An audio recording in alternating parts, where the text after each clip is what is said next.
We're in Pompeii. We're about to start our tour. It's 32 degrees. It's bloody hot. And we're about to do nearly 2-hour walk. This is Pompeii, where they had the volcano eruption and a lot of people died and they got buried in ashes.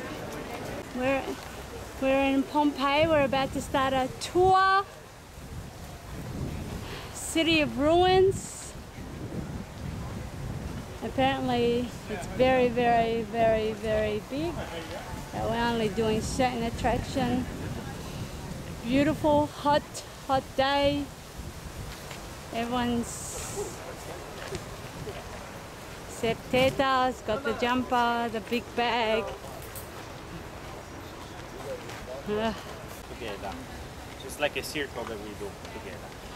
We have 3 sections, which is more or less 1/3 of the whole town still buried, still covered.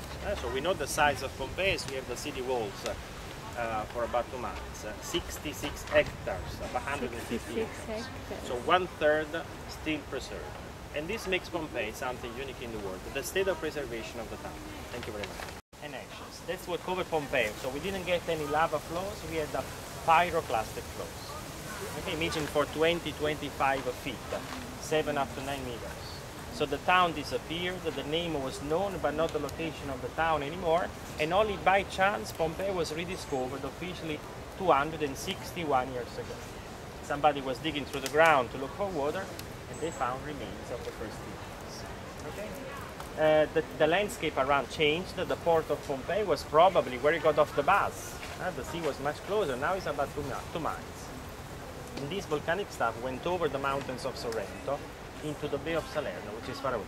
If you turn around in the distance, you can see, rather hazy, but you can see the mountains of the peninsula.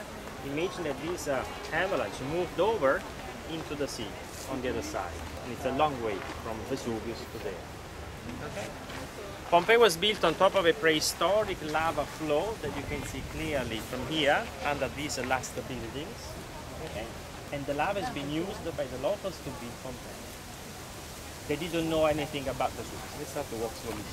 This is the palace. This was the school of gladiators of Pompeii. Gladiator of Pompeii.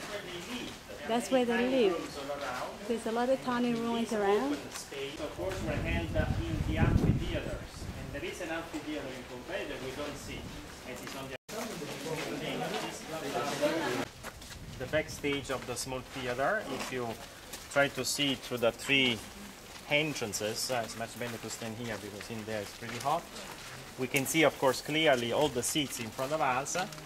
Totally 1,200 spectators could sit in the small theater, up to 6,000 in the other one, closed at the moment. And the seats are divided normally into 3 sections. Down there, the first of 4 seats for the VIP people. The main personalities are sitting not on the stones. They had the special chairs called the biseglie, double chairs. Then we have a pretty large section for men, and women normally taking the last seats. In the other theater, the large one, we have another section completely separated from this, which is called the Summa Cavia, with entrances from somewhere else. Here we don't have it, but women will sit at the very top. Never together in any public building. Nasty. Seems the women were causing so many troubles back in those days. Frequently, even a canopy, a velarium, was built with money of politicians. To be remembered, to be voted, why not to offer this? I'm going to build a velarium, remember my name. So bribery and corruption. So lava cut from the side, a prehistoric lava, so nothing to do with that eruption, of course. People didn't know anything about Vesuvius, they used the lava to build. And there was a big problem in Pompeii due to the lava under the town.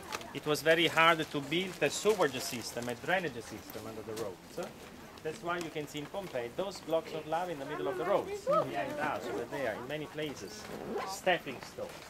Let's get closer. This is so to not step in the water. During the rainy days, still today, this road becomes a river. In those days, from the shops and the houses, the waste was simply thrown on the streets. So it would be muddy and dirty all the time. And people, to not step in the mud, would cross by using stepping stones. 3, 4, 1 according to the sides. The chariots could go through the stones with very high widths. What you can see clearly on the floor are the wheel marks, the difference. Roman carts had a standard size, all over the same. So no problems for the foreigners. They could come through Pompeii. Day by day the lava has been worn down. Okay? And one of the 7 gates is down there. So pretty busy road with a gate leading to the ancient Stabie, the other town, couple of miles from here. Okay, many shops. Everywhere you see a wide entrance. You never go wrong, these are shops. With this groove, these are channel on the floor. What kind of doors you would imagine here? Sliding doors, accordion sliding doors. Everywhere you see a stone counter with different amphoras, the terracotta jars engraved. We're looking at the restaurants, fast foods, McDonald's if you want. Okay, so selling drinks and foods. So the idea of restaurants is this one. This is a restaurant. Maybe this was just a bar because it's only one room, but when you see more rooms behind, always with a counter, it's a real restaurant. Okay, imagine beautiful girls, probably when you get close you can see better. You can read something behind the glass. This is an idea of many political slogans. In this case we can read clearly a name, probably one of the last candidates to the elections in Pompeii. Can you read it? Berlusconi. I read Berlusconi. Do you know Berlusconi? Our Prime Minister. This is all the Pompeii. No. Everywhere you see the stucco decoration, of course, even the one that has the Cornelium written on it, it's always original. What has been redone? This roof with probably the original roof tiles found on the floor. So in this case, Cornelium written here. Something else was written on the right-hand side of the name, and maybe the promise is illegal to the citizens, and who knows why. The promise is disappeared, and only the name survived. Okay? What we call impluvium was the old way to have water in the houses, collecting the rainwater for the drainage into the cisterns removed. So for to have enough water for any domestic uses, a couple of big cisterns beneath the floor. This was even a skylight to have enough light in here in all the rooms around. And notice the sides of doors, pretty tall. Please see enough light inside. And of course you can see how much has been preserved by using the fridge of the room. I want to show you, if you go through this passageway, the new dining room. The new dining room of the house. Pretty big, pretty large, as you can see, as a space was needed for placing different beds. If you don't mind, just a few more meters inside. People used to recline on beds when eating. Imagine the atmosphere in those days. If they had special guests, special friends, why not to invite them here for dinner, for lunch, spending hours reclining on the beds, and why not to show off with lovely frescoes as those that you can see clearly in front of us. Especially the central one is like looking through a window, a beautiful perspective already known in those days. Wild animals. Some are not from here, lions and leopards. Why not to show off with the strange animals never seen before by many. Okay? They were still working here, the floor was never done, and those 3 holes you can see by the wall telling us that there was a wooden scaffold still there, and they were still completing some details. Okay? But a dining room is a special room in the house, it's pretty large.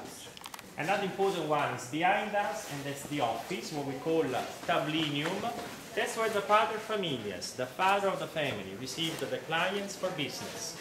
And as you can notice, especially standing there, everything is in line with the main entrance. So same idea, different sides, instead of preservation. On the way, there's a lovely mosaic. Original? Yes. Behind this glass, you can see them only when you come really close. We have a graffiti. These are the new ones. But here we have 4 gladiators about this size with helmets, names above the helmets written. Maybe the most famous gladiators. We can still read a couple of them. Severus and Albanus. Albanus had to be popular because these names comes everywhere in Pompeii. We don't read the first 2 anymore, maybe.